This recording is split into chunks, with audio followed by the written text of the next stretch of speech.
गुरुदेव और माँ गायत्री के चरणों में कोटि कोटि नमन। आप सभी को प्रणाम। कोई भी अनुष्ठान हो, गायत्री मंत्र के बिना पूरा नहीं माना जाता। शिक्षा, एकाग्रता और ज्ञान के लिए गायत्री मंत्र हमेशा करते रहे। यही है थॉट ऑफ द डे।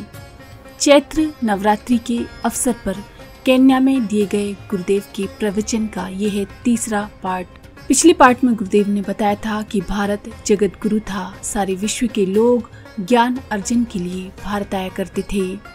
सिद्धि उसी को मिलती है जो चरित्रवान हो। मंत्र बीज की तरह होते हैं। जब उसे उर्वर भूमि में डाला जाता है तभी बीज अंकुरित होता है। चरित्रवान होना उर्वर भूमि की तरह है। यदि चरित्रवान व्यक्ति मंत्र जाप करता है तो उसे सिद्धि अवश्य मिलती है। अब आइए जानते हैं इससे आगे।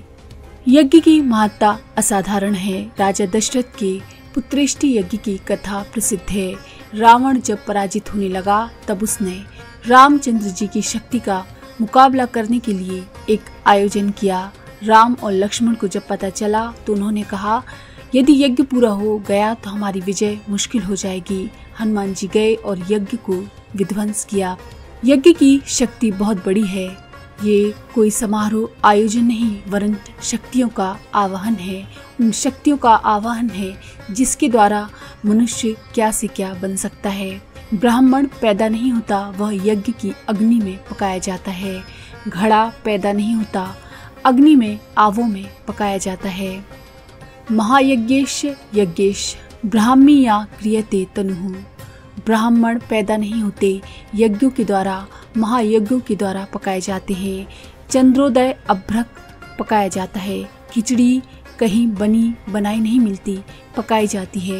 ब्राह्मण भी पैदा नहीं होते, उन्हें यज्ञ के आवे में बनाए व पकाए जाते हैं। प्राचीन काल में पहले हम यज्ञ पिता को भोजन कराते थे, तब भोजन करते थे। अग्निहोत्र हमारे जीवन का अंग था।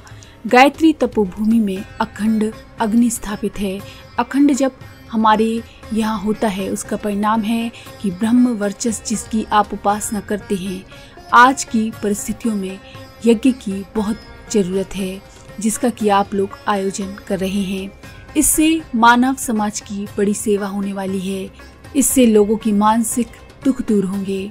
आप प्रयोग करके देखिए। जो लोग हवन में सम्मिलित हों उनके शरीर की बीमारियों के बारे में इम्तिहान लेकर करके देखिए। हवन पर बैठने वाले की बीमारियां दूर हुई कि नहीं।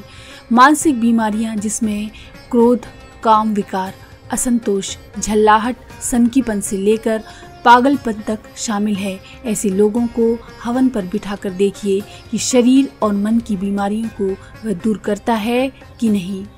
ये व्यक्ति की बात नहीं है। अब मैं व्यक्ति की नहीं, सारे विश्व की कल्याण की बात करता हूँ। भगवान राम जब लंका विजय करके घर आए तब गुरु वशिष्ठ ने पूछा, अब क्या करना चाहिए। उन्होंने कहा, राम, अभी स्थूल शरीर वाला रावण मारा गया है पर सूक्ष्म रावण जिंदा है जो आकाश में फैला हुआ है। रावण ने जो बुरे कर्म किए हैं, जो हवाएं फैलाई हैं, जो गंदे विचार फैलाए हैं, उससे सारा आकाश शुद्ध हो गया है। उसे शांत करो। राम ने कहा, स्थूल रावण को तीर मार दिया पर ये कैसे मारा जाएगा। गुरु वशिष्ठ ने कहा, अश्वमेध यज्ञ से। रामचंद्र जी ने 10 अश्वमेध यज्ञ किए। बनारस के जिस स्थान पर 10 अश्वमेध यज्ञ किए गए उस स्थान का नाम दशाश्वमेध घाट पड़ा।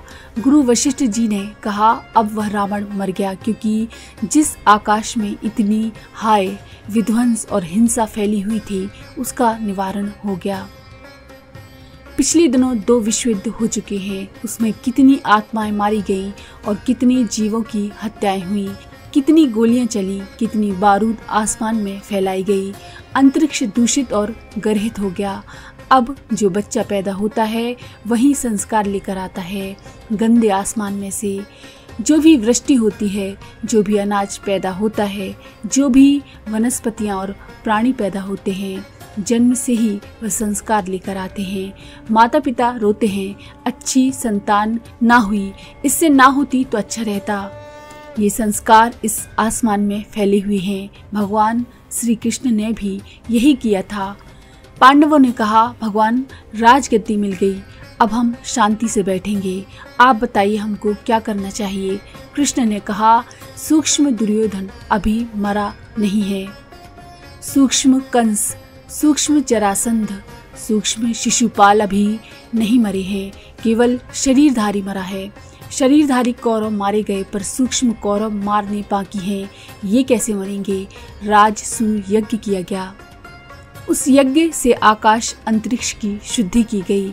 अंतरिक्ष की शुद्धि के लिए और उन सबके लिए जो नई पीढ़ी के लोग पैदा होने वाले हैं, जो समस्याओं में उलझे हुए हैं, जो संकट और कठिनाइयों से भरे हुए हैं, उन सारी मानव जाति का कल्याण करने में जो यज्ञ कर रहे हैं, ये सबसे बड़ा परोपकार है।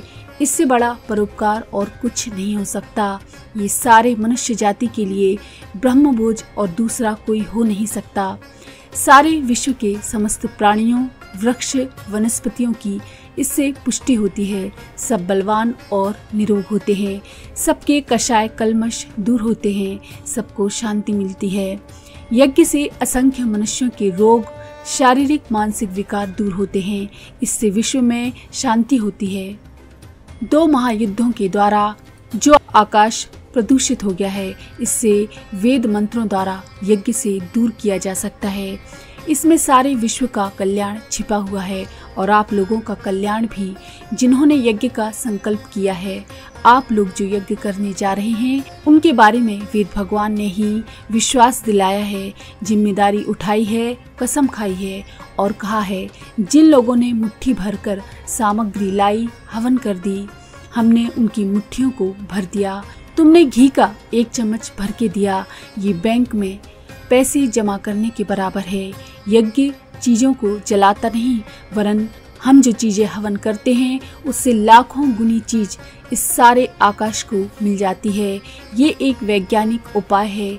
यज्ञ ब्रह्म तेजस जगाने की विधि है। ये वह कर्मकांड है जिसे न केवल हम और आप अपना कर्तव्य पालन कर सकेंगे, बल्कि समाज के लोग अपना कर्तव्य पालन कर सकेंगे और सारी मनुष्य जाति के प्रति भी अपने कर्तव्यों का पालन कर सकेंगे। गायत्री मंत्र जिसकी आप उपासना करते हैं, जिसको ब्रह्मास्त्र कहते हैं, वह ब्राह्मण का हथियार है। इसे कामधेनु कहते हैं, अमृत और पारस कहते हैं, जिसको छूकर लोहा सोना हो जाता है। ये गायत्री वेद माता है। उसके प्रति आपके कर्मकांड सराहनीय हैं, लेकिन उससे भी अगला कदम आपका ये होना चाहिए कि जो भी गायत्री की उपासना करते हैं, उनको सत्यवान बनना ही चाहिए, ताकि वह सावित्री, जो गायत्री का ही दूसरा नाम है, आपके गले में विजय माला पहना सके। ये गायत्री शक्तियों का पुंज है, देवत्व की देवी है, ब्रह्म वर्चस्व, ये सब कुछ है। कोई भी ऐसी चीज नहीं जो इसके पास ना हो। ये सतयुग में भी फल देती हैं और कलयुग में भी फल देती हैं, पर शर्त एक ही है कि जिन जिन लोगों ने गायत्री उपासना के प्रति कदम बढ़ाए हैं, उनको दूसरा कदम ये बढ़ाना चाहिए कि उत्तम, सदाचारी, विवेकवान, शिष्ट, पवित्र और परोपकारी बने। जैसे जैसे अपने आप को साफ करते चले जाएंगे, जीवन चरित्र और शुद्ध होता चला जाएगा। वैसे वैसे ही भगवान के नाम का रंग, गायत्री माता का रंग आप पर चढ़ता हुआ चला जाएगा। ये रहस्य है, चाबी है गायत्री मंत्र की और अन्य सारे अध्यात्म की। मित्रों, मैं इसी राह पर अब तक चलता हुआ चला आया और ये अनुभव निकालने में समर्थ हो सका कि यह ब्रह्म तेजस, जिसकी कि आप उपासना करते हैं और मैं उपासना कर रहा हूँ, एक शक्ति पुंज है। इसके बराबर उपासना करते हुए जो लाभ उठाया जा सकता है, कोई दूसरा व्यापार, दूसरा लाभ, दूसरा परमार्थ नहीं।